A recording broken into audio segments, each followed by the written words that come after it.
No me sorprendió en absoluto que muchos tomaran a mal y se enfadaran muchísimo por mi presentación de Antonio Escotado.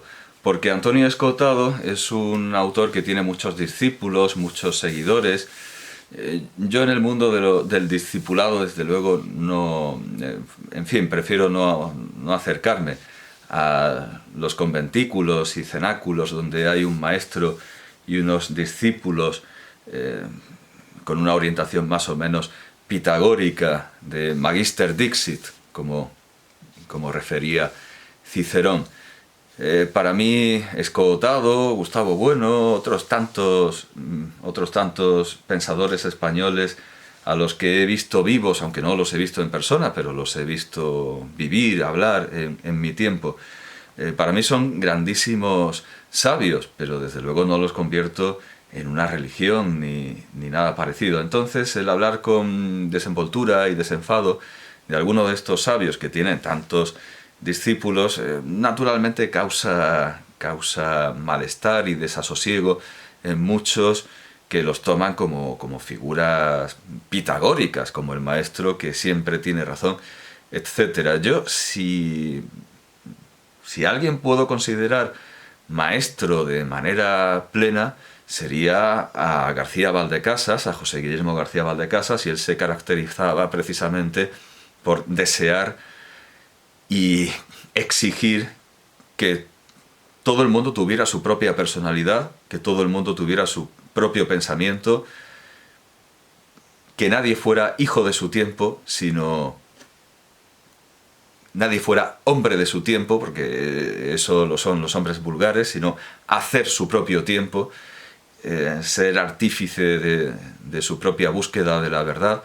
Y claro, yo me adhiero plenamente a ese magisterio que consiste en la libertad.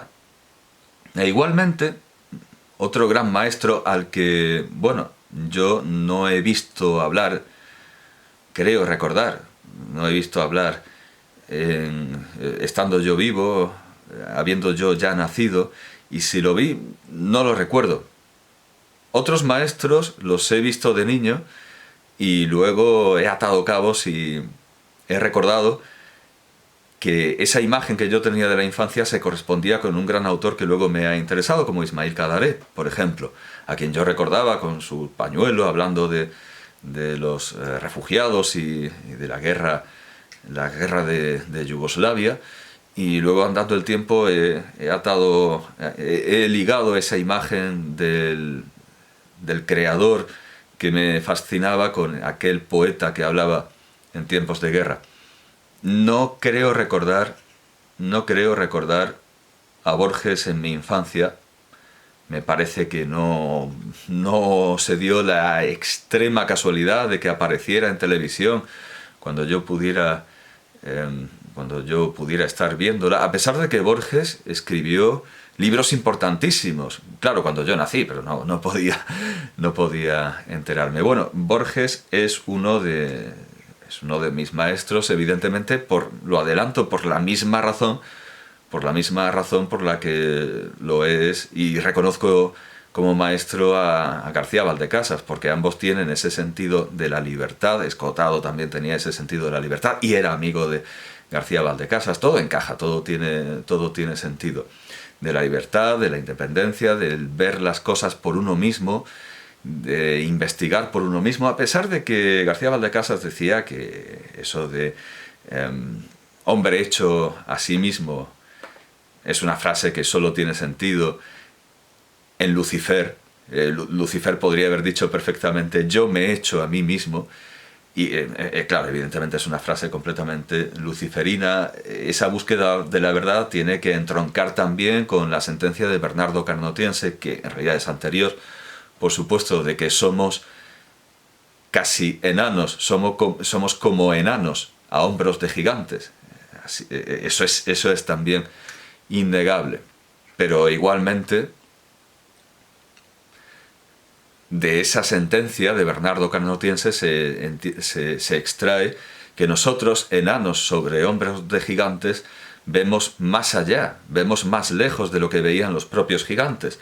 Pero además, se añade que nosotros tenemos que ver con nuestros propios ojos de enano y no fiar de los ojos de los gigantes, que son ajenos, que son otros. Nosotros tenemos que ver todo con nuestros propios ojos, tenemos que ser activos en la búsqueda de la verdad y no meros receptores o receptáculos. De modo que yo desde luego reconozco a Borges como maestro y me extrañó mucho que, habiéndome pedido un capítulo para un libro digital que, bueno, al final creo que se perdió en la noosfera. Yo creo que está perdido, pero gracias a Dios lo tengo en mi ordenador y voy a poder usarlo. Me pidieron un artículo y en la presentación de la colección de artículos me anunciaron el mío como contra Borges. Nada más lejos. Lo que pasa es que, claro, como hablaba de manera desenfadada, bueno, algunos discípulos entusiastas que actúan más como turiferarios que como lectores, pues les pudo impactar, los pudo impresionar, les pudo llamar también la atención que citara a Schwarzenegger como autoridad relacionada con Borges o pertinente para tratar de Borges, pero nada más lejos que escribir, Dios me libre, un artículo contra Borges o contra Antonio Escotado, no, en absoluto.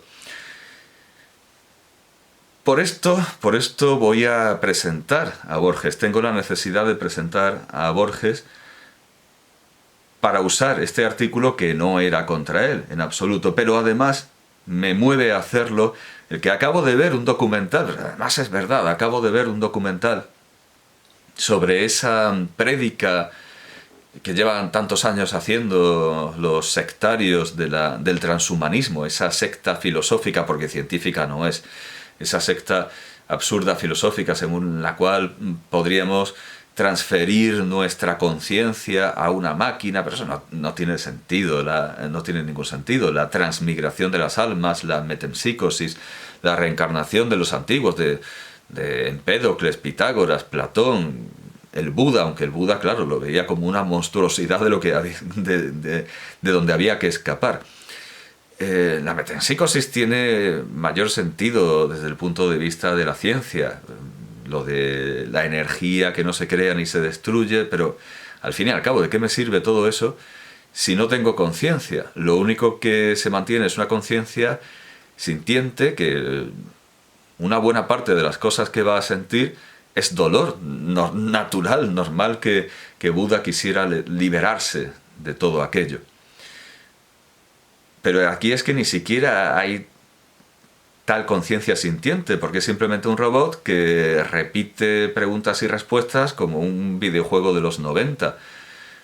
Como también algunos anónimos de internet que se enrocan o se bloquean en una frase y no salen de ahí y hacen siempre la misma pregunta.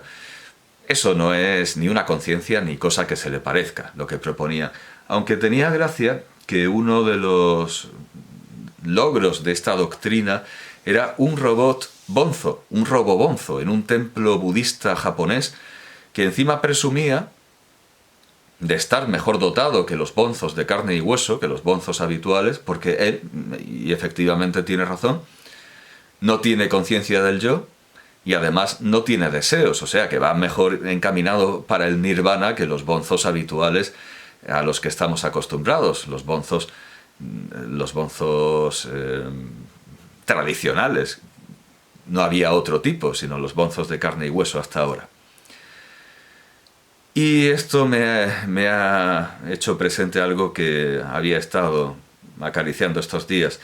Y es que realmente yo me he detenido siempre en la presentación de Borges porque consideraba que no podía hacerla porque no tengo las obras completas de Jorge Luis Borges. Tengo estos 2 volúmenes que vienen de la edición de MC de 1996, reproducen, los derechos son de María Kodama y de la editorial MC. La edición es de 2005, me parece, creo que es 2005, voy a verlo. Vamos a ver. Sí, 2005, RBA en colaboración con el Instituto Cervantes de Madrid, RBA con el Instituto Cervantes, pero aquí no hay nada que no se contenga en la edición de las obras completas de Borges de MC de 1996, eso es, de 1996. Y claro, por supuesto, estas obras no son completas, no vienen las obras en colaboración, no vienen los textos inéditos, que yo creo que en 2005 ya no eran inéditos, pero como esto sigue la de 1996, y esto me frenaba. Claro, yo he dicho que hablo desenvueltamente de cualquier autor que tenga discípulos, y la verdad es que es uno de mis mayores privilegios el poder decir lo que pienso y no tener que pasar por las horcas caudinas de ninguna opinión general ni de ningún prejuicio vulgar. Y muchos, al negarme la posibilidad de que pudiera nunca tener estas obras completas que tanto deseo, con juicios críticos, con las entrevistas, con todo tipo de artículos en prensa, claro, algunos textos tendrían que ser transcripciones de material sonoro o audiovisual, y en ese caso casi sería mejor tener el propio material sonoro o audiovisual, porque no siempre se transcribe bien, y he visto muchas ediciones que transcriben estas películas y siempre hay algún fallo, siempre hay algún descuido. Borges siempre dijo algo más, Bueno, pues ya lo digo, yo hablo con entera libertad y entera soltura. Esto me ha llevado a hablar muy bien de Antonio Escotado y su familia con una enorme amabilidad, su hijo, desde luego, su hijo, sobre todo, que además es su revisor, su editor, su albacea literario, su mayor defensor. Su hijo tuvo la amabilidad de subir mis 2 segmentos de presentación al canal de Escotado que yo tanto recomendé, que es La Emboscadura, pero que ahora creo que se llama Canal de Tributo al Pensamiento de Antonio Escotado. Y yo se lo agradezco enormemente, que tenga una deferencia hacia la poco valiosa deferencia que yo he tenido con la absolutamente valiosa obra de su padre, la obra de Antonio Escotado.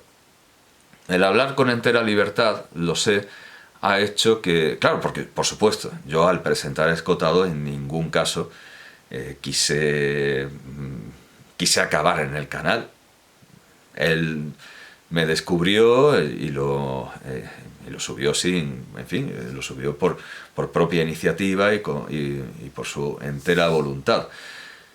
No es la familia de Escotado la única que busca, como ellos hacen, todo lo que se dice de no necesariamente de su padre, sino de su ancestro, de su antepasado literario, y bueno, de su antepasado literato, porque un antepasado literario no exige precisamente consanguineidad, ni exige filiación genética, ni nada parecido. Su antepasado literato, porque antepasados literarios tenemos todos y no entroncamos genéticamente con ellos.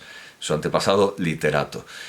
Mucha gente, muchas familias lo hacen y buscan todo lo que se ha dicho de su antepasado escritor o filósofo o pensador.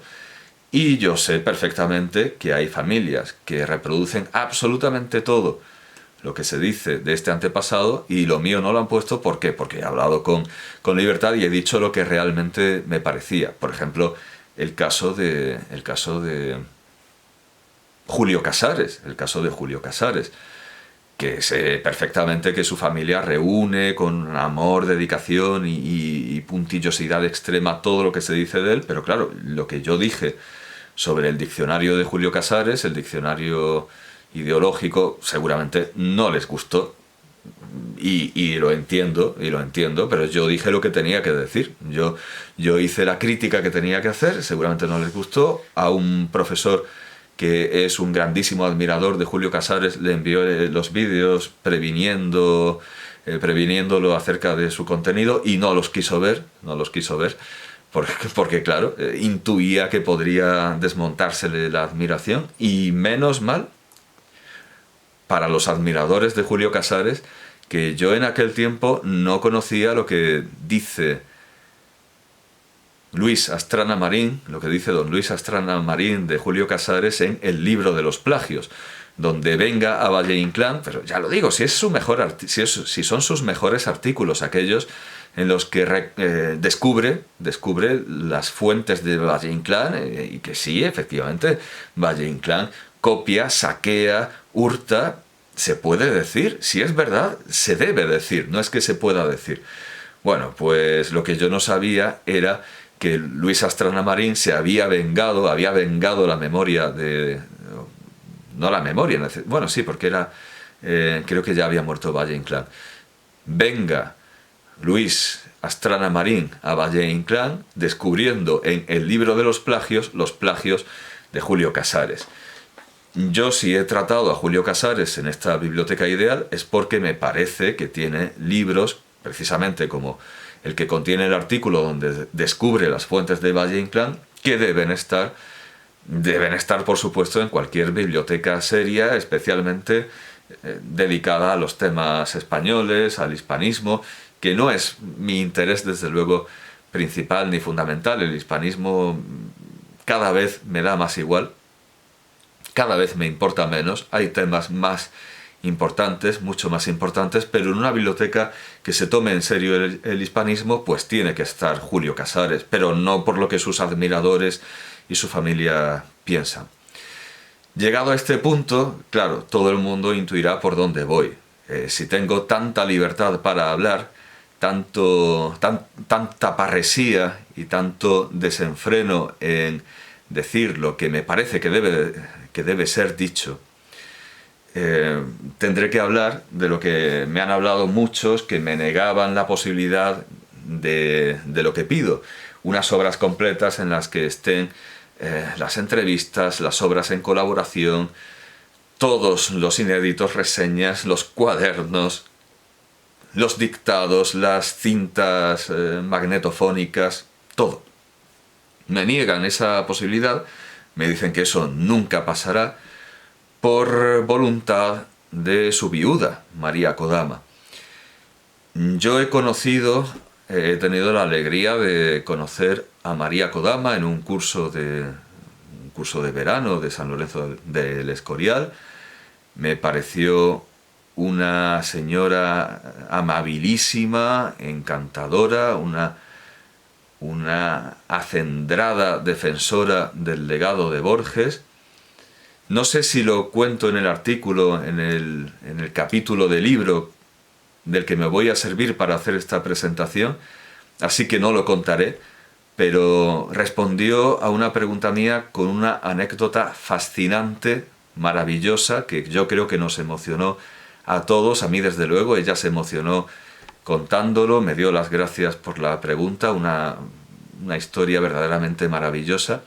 Me aclaró en otra pregunta la actitud de Borges hacia el Nobel, también defendiendo su gallardía, su bravura, al no aceptar presiones ni periodísticas ni de la Academia Sueca, al hacer siempre Borges lo que pensaba que tenía que hacer.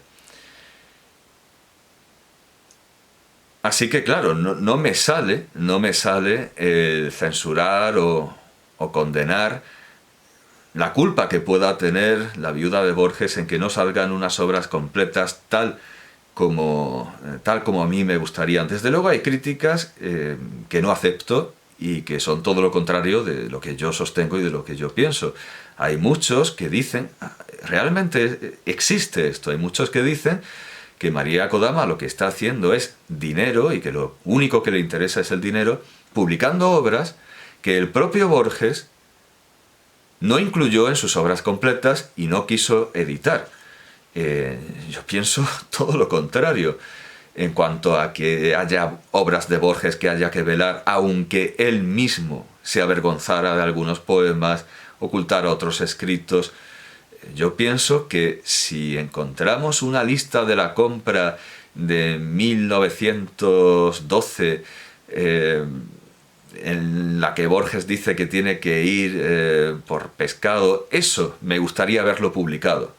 Eso lo justificaré en el artículo eso sí sé que está porque está en la primera página y eso sí que lo he leído. No he vuelto a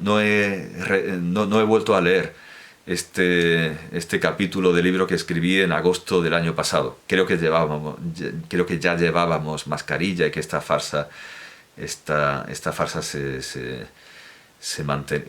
ya existía.